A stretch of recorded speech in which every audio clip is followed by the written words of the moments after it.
guys. Yeah, as you can see, I cast a bit of a trim, looking much better as usual. Yeah, so I've been in contact with our local youth group. Hopefully we're going to be able to work with them as well. I'm going to go through and get my DBS, etc., all the rest of it, which is no problem, as we know. Yeah, so there's a little bit of background on me, I suppose. When we talk about things like GCHQ and things like that, all the rest of it, well, I used to do security. I did security for a number of years. I worked security in London. I worked as a security consultant and did many contracts for the Saudi royal family. I worked there for a period of time. I've also got MOD security clearance, and I've also signed various bits of blue paper for Secret Act a number of times. I won't go into that.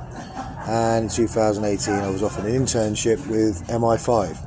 Now I turned it down because of what was happening at the time, which when it comes out will be a lot more clear as to why I did it. Now this is obviously something people say, oh, you must have mental health, sir. No, I haven't. I didn't take it, which means I can actually talk about it. You see, that's the difference people don't understand about government work. There's certain rules you're going to adhere to. If you don't believe me, check the MI5 website. If you look through certain things, it will tell you. Now, since then, obviously, things have gone way out of hand, and my life's been hacked into. Now, hacking, as you know, is quite a serious offence. It's classed as cyber terrorism. And if you look at things like various branches of the government, GCHQ, National Cyber Security Centre and things like that, their job is to deal with this hacking. Now, unfortunately, because certain people in my life use malicious Facebook pages as well, and seem to be involved in various other things involving phone lines, etc., it's going to be interesting when it comes out as to who's done what, who's guilty of what, all the rest of it. Now, there are certain people in my past whose family members work for GCHQ. Now, GCHQ are Government Communications Headquarters. Now, what that means is they control basically all things like telephone communications, internet chatter, etc. Now, I've contacted them as well. Now, because of that, they're the people in the world who can actually push a button and turn your phone off. Now, I've had that done various times. It's been witnessed, and it's also been reported to MI2. Now, this is becoming more of an issue, which proves that there are people out there now who don't work for the government who can play around with people's tech, turn their phones off and on again, turn their power cells down and all the rest of it. Now, as I've said, you really need to start looking into these sorts of things. Otherwise, when the story starts to come out a little bit, you'll be like, what's this? Is this real?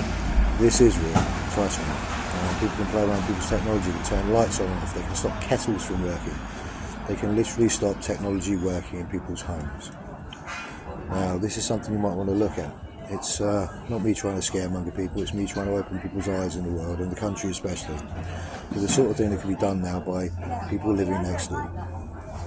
People can go out their way to mess people's lives up for no reason, just because they're malicious, nasty individuals. Now, this is something that needs to be looked at and spoken about, and that's what's going to happen. So that's part of what's going to come out. The other part is well, from homeless to strength, which is going to be my story. Getting back to competition, competing again. I've already done it a number of times now. Did it from a very serious back injury, which people really didn't care about, and decided that I should be removed from my home. Now, this is an interesting point because conveniently I took myself off the morphine at the time, which apparently I had a problem with, which I stopped in one day, thus proving no addiction. A safe addiction. Coffee shop. So that's another point that will come out quite clearly. Along with a lot of other things, conspiracy. Yeah, I know, conspiracy theorists and all the rest of it. No, this was actually happening from 2020. And yet, if you read in certain statements which I published, they started in 2016. Now, maybe it's time you had a look at those. Actually read the statements and see what it's about. Because I can promise you now, none of it's true. It's all fabricated. And it's all to cover someone's little drug party hen do, or was it someone's control and coercion of my family? You see, that's what's going to come out, and I want everyone to hear it as it does.